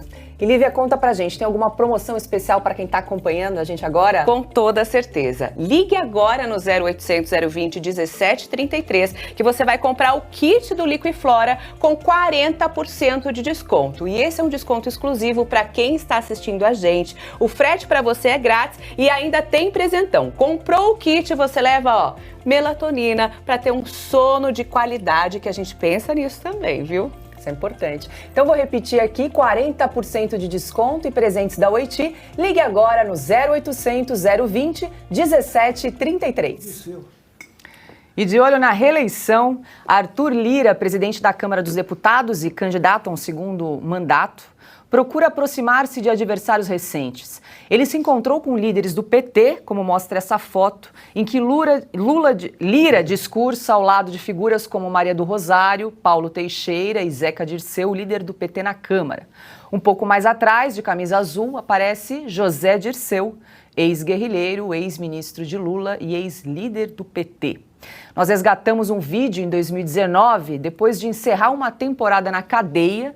José Dirceu aproveitou um jantar em Curitiba para gravar uma mensagem dirigida aos militantes do PT. Veja um trecho do recado ao lado do companheiro Emídio de Souza, ex-prefeito de Osasco. Pessoal, como vocês estão vendo, nós estamos aqui hoje numa noite de muita alegria pela libertação do presidente Lula. E nós estamos aqui hoje com outro grande companheiro, nosso comandante Zé Dirceu, que também saiu hoje da prisão, graças à decisão tomada ontem pelo STF. E para nós é uma imensa alegria. E agora nós vamos ouvir pela primeira vez uma mensagem do companheiro Zé Dirceu nessa soltura. Alegria. Primeiro, por reencontrar o Lula livre. Segundo, estar aqui com o meu amigo, companheiro Emídio. Quero primeiro agradecer a todos vocês pelo apoio, solidariedade, presença amiga, mais do que camarada. E dizer que estou agora voltando para outra trincheira. Eu estava na trincheira da prisão. Agora estou aqui de novo na trincheira da luta. Agora não é para o Lula livre, agora é para nós voltarmos e retomarmos o governo do Brasil.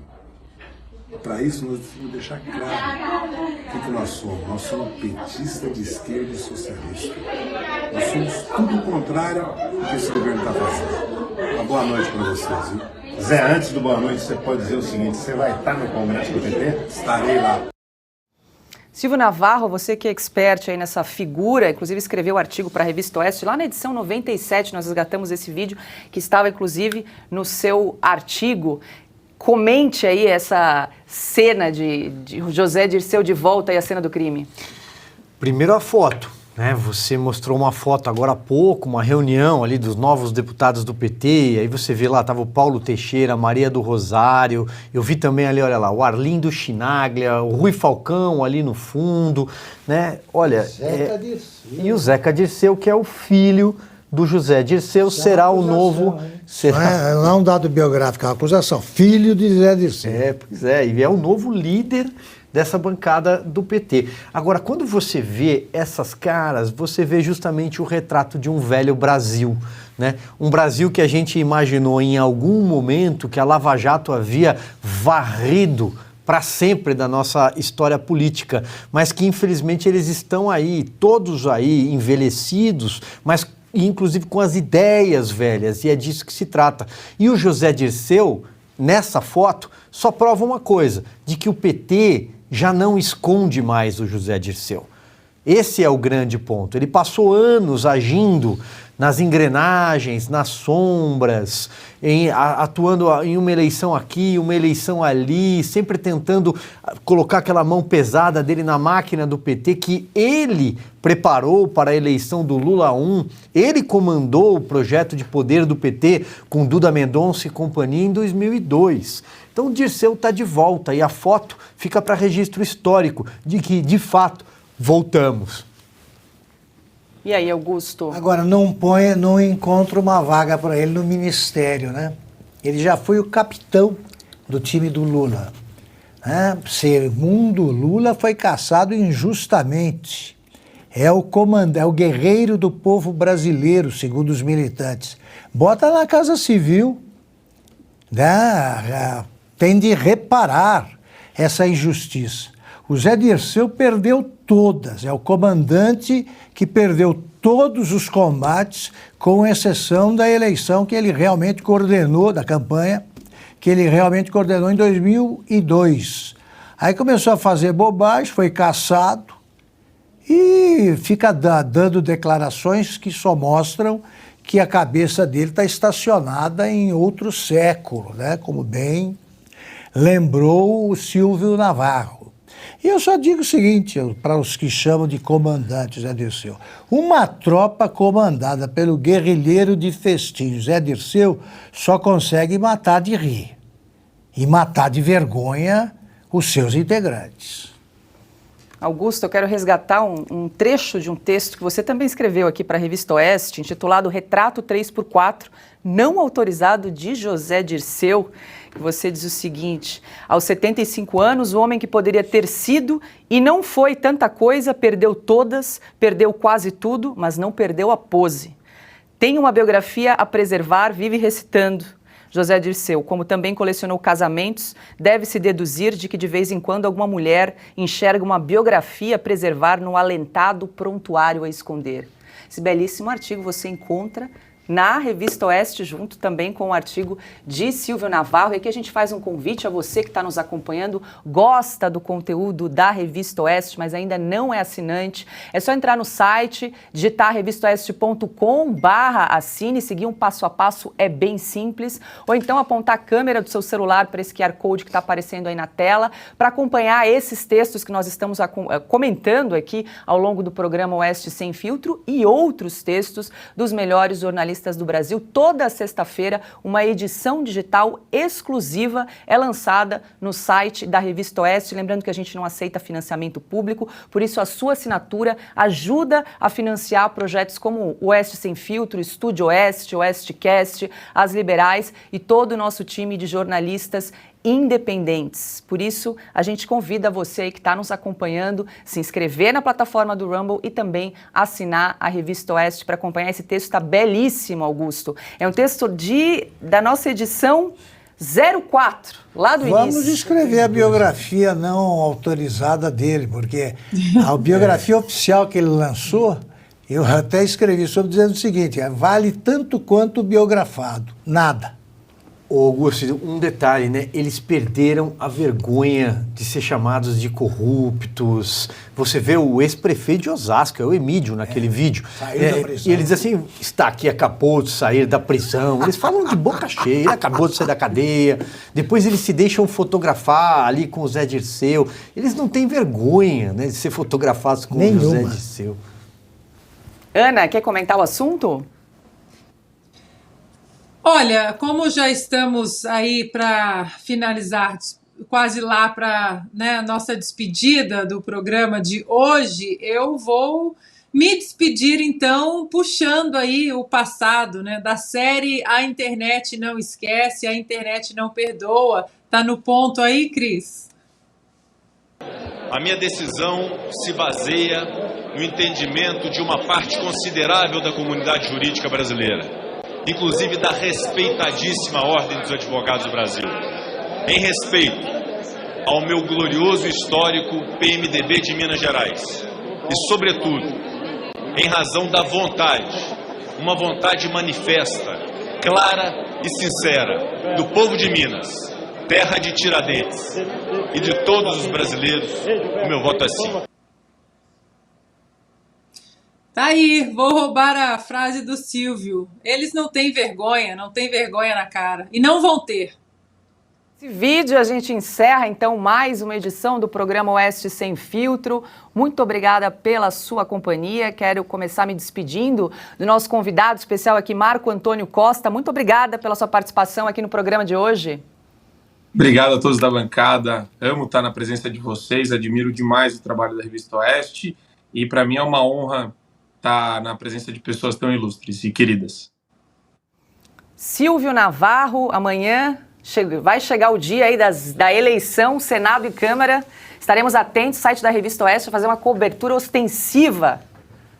É isso aí, Paula. Estaremos atentos, acompanhando desde as primeiras horas da manhã até o desfecho das duas votações, na Câmara e no Senado, também aqui no Oeste Sem Filtro. Boa noite para você, boa noite, mestre Augusto Nunes, querida craque Ana Paula Henkel. Marco, muito bom a sua companhia, volte sempre. E obrigado a você que nos fez companhia também e nos faz companhia todas as tardes.